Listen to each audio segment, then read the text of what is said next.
की मानसिकता ही ऐसी थी कि सेना मतलब नेताओं को सलाम करना, अग्निपथ का लक्ष्य सेनाओं को युवा बनाना है। ये मोदी ऐसा राजनीतिक है जो आज गाली खाएगा। वो अग्निपथ स्कीम जिसकी वजह से साल 2022 में जमकर बवाल मचा, यूपी बिहार में युवकों ने ट्रेनों को आग के हवाले कर दिया, तमाम शहरों में भीड़ इस स्कीम को लेकर विरोध प्रदर्शन पर उतराई और हिंसक हो गई। विपक्षी दल आज तक इस मुद्दे को संसद में उठा रहे हैं, इस पर चर्चा की मांग उठ रही है। उस स्कीम का बचाव करते हुए आज खुद पीएम मोदी सामने आए और बड़ा बयान दिया। मौका था कारगिल विजय दिवस की 25वीं एनिवर्सरी का। प्रधानमंत्री मोदी लद्दाख पहुंचे और 1999 की जंग के शहीदों को नमन किया। इसके बाद पीएम मोदी ने एक ऐसा संबोधन दिया जिसमें उन्होंने सीधे सेना के जवानों और खास तौर पर उन युवाओं से संपर्क साधने की कोशिश की जो भारतीय सेना को ज्वाइन करना चाहते हैं। इस कोशिश में पीएम मोदी ने सरकार की अग्निपथ स्कीम का भी जिक्र किया और इस स्कीम को भारत के डिफेंस सेक्टर में हुए सबसे बड़े रिफॉर्म्स में से एक बताया। पीएम ने यह भी कहा कि सेना की ओर से खुद ऐसी स्कीम की मांग उठी थी, लेकिन पहले इसे उतना महत्व नहीं दिया गया। पीएम ने यह भी कहा कि सच्चाई तो ये है कि इस योजना से देश की ताकत बढ़ेगी और देश का युवा मातृभूमि की रक्षा के लिए आगे आ सकेगा। हमारी सेनाओं ने बीते वर्षों में कई साहसिक निर्णय लिए हैं। सेना द्वारा किए गए जरूरी रिफॉर्म्स का एक उदाहरण अग्निपथ स्कीम भी है। दशकों तक संसद से लेकर अनेक कमेटी तक में सेनाओं को युवा बनाने पर चर्चाएं होती रही है। भारत के सैनिकों की औसत आयु, एवरेज एज, ग्लोबल एवरेज से ज्यादा होना, ये हम सबकी चिंता बढ़ाता रहा है। इसलिए ये विषय बरसों तक अनेक कमिटियों में भी उठा, लेकिन देश की सुरक्षा से जुड़ी इस चुनौती के समाधान की पहले इच्छा शक्ति नहीं दिखाई गई। अग्निपथ का लक्ष्य सेनाओं को युवा बनाना है। साथियों, सच्चाई ये है कि अग्निपथ योजना से देश की ताकत बढ़ेगी और देश का सामर्थ्यवान युवा भी मातृभूमि की सेवा के लिए आगे आएगा। अपने इस भाषण में पीएम मोदी ने विपक्ष को भी आड़े हाथ लेने का मौका नहीं छोड़ा। पीएम ने वन रैंक वन पेंशन की बात करते हुए कहा कि विपक्ष ने भ्रम फैलाया है कि सरकार पेंशन का पैसा बचाने की कोशिश कर रही है। पीएम ने यह तक कह दिया कि जब 30 साल बाद पेंशन देनी होगी तब मोदी 105 साल का होगा, तब क्या मोदी की ही सरकार होगी।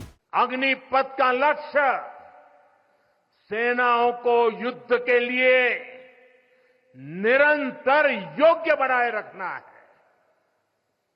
दुर्भाग्य से राष्ट्रीय सुरक्षा से जुड़े इतने संवेदनशील विषय को कुछ लोगों ने राजनीति का विषय बना दिया है। मैं तो हैरान हूं, कुछ लोगों की समझ को क्या हुआ है, उनकी सोच को क्या हो चुका है। ऐसा भ्रम फैला रहे हैं कि सरकार पेंशन के पैसे बचाने के लिए ये योजना लेकर आई है। मैं जरा ऐसे लोगों की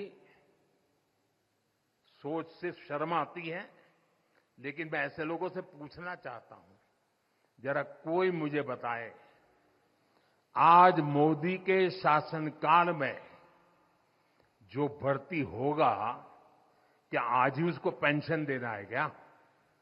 उसको पेंशन देने की नौबत 30 साल के बाद आएगी और तब तो मोदी 105 साल का हुआ होगा और तब न भी मोदी की सरकार होगी।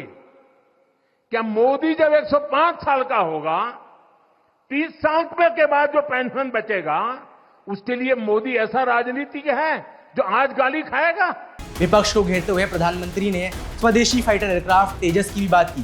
पीएम ने कहा कि कांग्रेस सरकार ने तो इसे डिब्बे में बंद करने की कोशिश की थी। ये वही लोग हैं जिन्होंने सेनाओं में हजारों करोड़ के घोटाले करके हमारी सेनाओं को कमजोर किया। ये अब वही लोग हैं जो चाहते थे कि एयरफोर्स को कभी आधुनिक फाइटर जेट न मिल पाए। ये वही लोग हैं जिन्होंने तेजस फाइटर प्लेन को भी डिब्बे में बंद करने की तैयारी कर ली थी। पीएम के इस भाषण के बाद एक बार फिर राजनीति तेज हो गई है। कांग्रेस अध्यक्ष मल्लिकार्जुन खड़गे ने एक लंबा चौड़ा ट्वीट कर पीएम मोदी पर झूठ बोलने का आरोप लगाया है। उन्होंने लिखा कि मोदी जी कह रहे हैं कि सेना के कहने पर उनकी सरकार ने अग्निपथ योजना लागू की थी। ये सरासर झूठ है और पराक्रमी सेना का अक्षम्य अपमान है।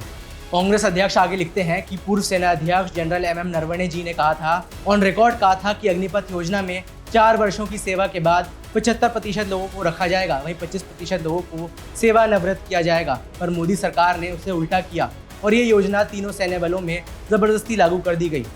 खबरों के मुताबिक पूर्व सेना अध्यक्ष जनरल एमएम नरवणे जी ने उस किताब में जिसे मोदी सरकार ने प्रकाशित होने से रोक रखा है, ये भी कहा है कि अग्निपथ योजना सेना के लिए चौंका देने वाली थी और नौसेना व वायुसेना के लिए ये वज्रपात bolt out of the blue की तरह थी। तमाम बयानों, सरकार और विपक्षी दलीलों के बाद भी अग्निपथ स्कीम एक ऐसी स्कीम है जिस पर अब भी कई लोगों के विचार बटे हुए हैं। एक तरफ ये तस्वीरें भी सामने आती हैं इसमें युवक स्कीम के जरिए ट्रेनिंग लेकर अलग अलग राज्यों में उनकी पासिंग आउट परेड कंडक्ट की जा रही है। हाल फिलहाल में अग्निवीरों के लिए CISF और BSF में 10% आरक्षण देने की भी घोषणा हुई है। इसके बावजूद भी अग्निपथ योजना के लॉन्च होने के लगभग 2 साल बाद भी विचार बटे हुए हैं। कुछ एक्सपर्ट्स इस स्कीम को सही ठहराते हैं तो वहीं कुछ का कहना है कि स्कीम तो सही है लेकिन इसे इम्प्लीमेंट गलत तरीके से किया जा रहा है और युवकों के करियर के साथ खिलवाड़ हो रहा है। अग्निवीर से जुड़े इस पूरे मामले पर आप ही क्या राय है, ये हमें नीचे कमेंट्स में बताएं। मेरा नाम है वैभव, देखते रहिए दी स्विच।